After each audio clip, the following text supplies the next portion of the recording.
Okay, I'm going to talk about what it means for a linear equation to be a conditional equation, a contradiction, or an identity. So I have 3 examples to illustrate this idea, and I'm just going to go ahead and try to put my linear equation in the form ax plus b equals 0. Or I can, write it as ax equals b. But the point is I want to isolate the x. In this case, the variable is a t. Here it's an f, and here it's an s. So I'm going to go ahead and isolate the variable of the equation.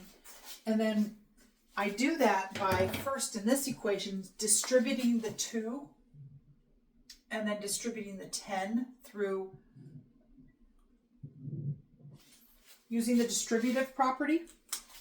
So that's going to give me 2 times 50 is 100t plus 50 equals 10 times 5 is 50t. 10 times 30 gives me 300. Okay. Now I want to go ahead and combine these 2 terms. They both have t in it, so I'm going to subtract 50 from both, or 50t from both sides. And that gives me 50t, because 100 minus 50 is 50t. And then I'm going to take the 50 here from both sides. And I get 250. 50t equals 250. And so if I divide both sides by 50, I get that t equals 5.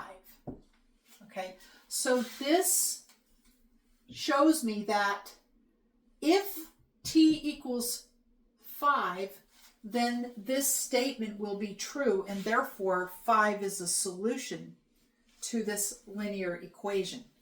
Okay, so that's what it means to be a solution. If you plug it in and you get a true statement, then it is a solution. Now, so this equation is true on the condition that t equals 5. So this is a conditional equation. Okay? So I'm going to write conditional here.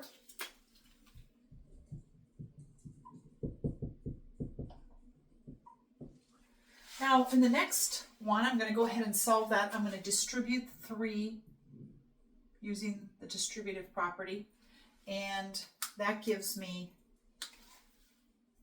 6f plus 57 equals 6f plus 57.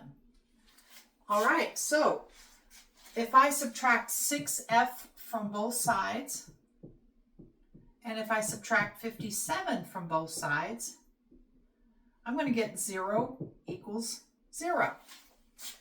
So when is 0 equal to 0? Well, it turns out it doesn't matter what my variable f is.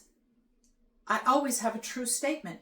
This linear equation reduces down to a statement that is always true. 0 is always equal to 0. And they're identical. The 2 sides are ultimately identical. So that just means we have an identity. So this one is an identity. Okay, and finally, when we solve this one here, we get minus 6x minus 35. I'm going to distribute that 3, and I get plus 6x plus 39 equals 0. And if I combine negative 6x with 6x, I just get 0. And negative 35 with 39, adding 39 gives me 4. So here I have a statement that is never true.